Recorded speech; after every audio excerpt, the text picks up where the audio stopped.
Hello, I'm James. Welcome to the timeline of Ramp. Over the next few minutes, I'm going to blitz through all 44 sets of Dice Masters to date and pick out some of the most important and influential cards related to bag management and Ramp. And in doing this, I'm hoping to give you an overview of the situation and also a lovely retrospective of all the different sets that we've had and all the lovely artwork that we've had through the ages.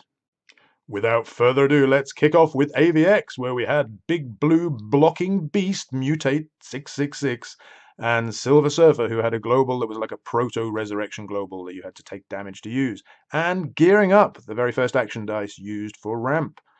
Following on from AVX, we had Uncanny X-Men, Professor X, Say No More, and Iceman Too Cool for Words, who allowed you to spin your sidekick dice to bolts. Next up, we have Yu-Gi-Oh! With the Blue Eyes White Dragon Viewed Global and the Thousand Island Global. Also on Thousand Dragon, we have a text which is a bit like a prototype of Fabricate, and Mystical Elf is your own personal Rip Hunter's chalkboard on legs. Coming in hot in the February of that same year, we have the first D&D set, which introduces to Swarm and gave us the Red Dragon Global and, God bless you, the Resurrection Global. After that, we had a bit of a lean period with just Villainous Pact in the Justice League set of note, Nasty Plot in Age of Ultron, Big Entrance maybe in War of Lights if you like that kind of thing, and White Tiger was a very useful global for fielding sidekicks and getting them out of your bag in The Amazing Spider-Man. But you can rely on Dungeons and Dragons to step up the pace. We had some interesting stuff with the Ring Global, the ridiculous Free Global Beholder, and the first appearance of Fabricate, which can be quite handy to get a bit of ramp up, amongst other things. After that, there was another little bit of a drought. World's Finest brought us very little in the way of ramp, but it did bring us Oracle, Master Investigator, which is a sort of anti-ramp thing. Then we had Superhero Registration Act in Civil War, which was very exciting. Sometimes you could draw and roll 3 dice. After that, nothing much in Turtles. And then we had Green Arrow and the Flash, with the first round of energy fixes, Rip Hunter's chalkboard, and the sidekick manipulating Star Labs. After that delicious feast, we had very little in Doctor Strange, and just Multiple Man, the first Max 6 Swarmer in Deadpool. Momentum is worth a mention in Turtles, but not a lot in Iron Man and War Machine, and surprisingly, nothing in the Defenders. The Batman set brought some joy for those lucky enough to pull super rare Darkseid, and Hush is everyone's favourite KO ramp, probably. Then in Superman Wonder Woman, we had a reprise of Resurrection, so good it's worth including twice, and Jimmy Olsen, who gave us some cheap purchasing, cheap fielding Supermen and Supergirls. After another rampy lull in Maximum Carnage, we get to Guardians of the Galaxy, Cosmic Cube, Churn, The Spot, which we'll come to later, and Nowhere. Not exactly ramp, but some very interesting shenanigans there, especially with Superman, for example.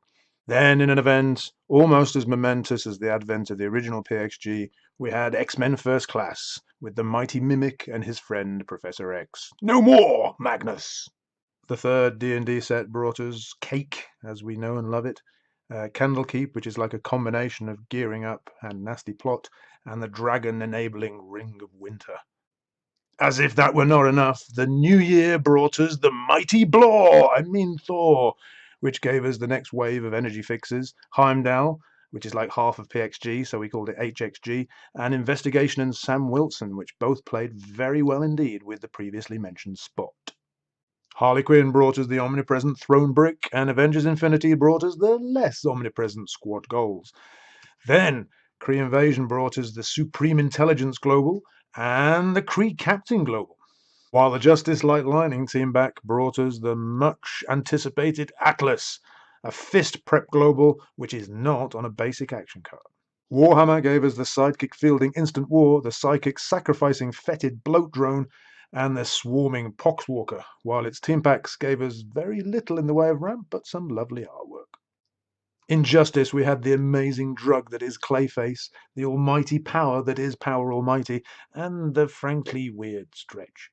This was accompanied by very little in Doom Patrol, but some interesting Atlantises in the Mystics. In X-Men Forever and its team packs, we had a rehash of HXG in the form of Professor X. To me, my X-Men! And the slightly interesting Counter-Strike, but unfortunately, not much else. We're right into the present day now with Trouble in Waterdeep. Grell is like a sort of updated Hush, and Intellect Devourer with its erratum works like a kind of multi-energy fixer. Not much in the Zentrim team pack, but in the Adventures in Waterdeep team pack, we have the awesome Yawning Portal and the frankly strange Jarlaxle thing. And finally, we have WWE with the very Rip Huntry Becky Lynch, the slightly strange Macho Man, the somewhat nowhere-y Kevin Owens show, and the highly HXG Walk with Elias Global. Not a great deal to add to that in tag teams, but Bitter Rivals brings us Stone Cold Steve Austin, who does stuff with sidekicks, and The Rock, who brings us full circle with a sort of modified version of the Bude Global. Right, what do you reckon? Did I miss anything? What's your favourite? What artwork is the best? And doesn't that woman on the left look like Dara Rollins? Wait, if you don't live in Slovakia, you probably don't know who Dara Rollins is, but trust me, she does. I hope you've enjoyed watching this video as much as I have enjoyed reminiscing while making it. Let me know in the comments, and don't forget to subscribe and like and stuff. Bye bye.